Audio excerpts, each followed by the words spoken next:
Kalau kamu berdiri di dataran tinggi Dieng, dan melihat dua raksasa berdiri berdampingan di cakrawala, itulah Sindoro dan Sumbing, dua gunung kembar yang hanya dipisahkan lembah hijau.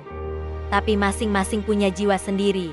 Hari ini, kita naik ke salah satunya, Gunung Sindoro, sang penjaga awan di tanah Wonosobo. Gunung Sindoro terletak di perbatasan Kabupaten Wonosobo dan Temanggung, Jawa Tengah. Tingginya mencapai 3.150 meter di atas permukaan laut, menjadikannya salah satu gunung tertinggi di Jawa Tengah. Gunung ini masih aktif, tapi relatif tenang, hanya sesekali mengeluarkan kepulan asap putih dari puncaknya. Jenisnya adalah stratovolcano, gunung berapi kerucut yang gagah, dengan hutan lebat di kaki dan padang sabana di atas awan. Jalur paling populer menuju puncak adalah Via Kledung, jalur klasik yang paling sering dipilih pendaki. Waktu tempuh rata-rata sekitar 6-8 jam, tergantung stamina dan cuaca. Dari pos 1 sampai pos 4, kamu akan melewati ladang tembakau milik warga, pemandangan yang khas Temanggung banget. Setelah itu, jalur mulai menanjak curam, tapi hadiah di atas nggak main-main. Dari puncak, kamu bisa melihat langsung gunung kembar Sumbing berdiri megah di depanmu. Kalau beruntung, kamu juga bisa melihat Merapi, Merbabu, dan bahkan Slamet di kejauhan. Spot terbaik untuk sunrise ada di area sabana menjelang puncak, di mana awan bergerak seperti ombak di bawah kakimu.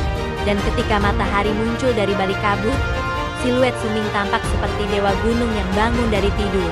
Inilah momen yang sering bikin pendaki terdiam, bukan karena lelah, tapi karena kagum. Tapi Sindoro bukan sekadar tempat indah.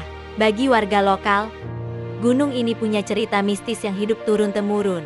Konon, Sindoro dan Sumbing adalah dua saudara yang dulu berselisih karena cinta, dan akhirnya dipisahkan oleh para dewa. Sejak itu, keduanya berdiri saling berhadapan, tapi tak pernah bisa bersatu.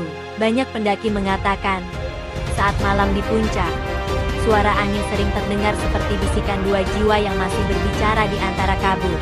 Etika di gunung ini sangat dijaga.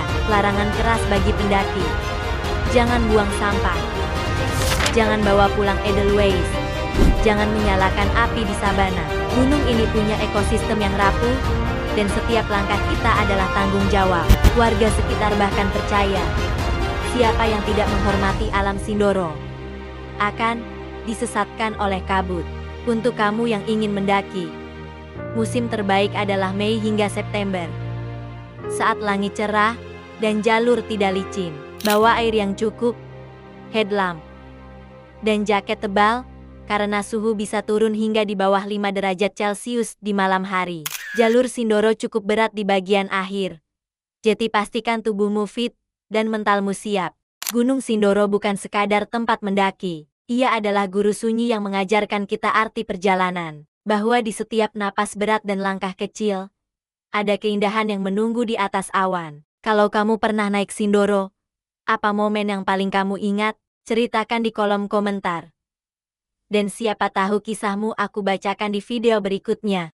Follow @dosencantik untuk cerita gunung lain yang menyentuh langit dan hati.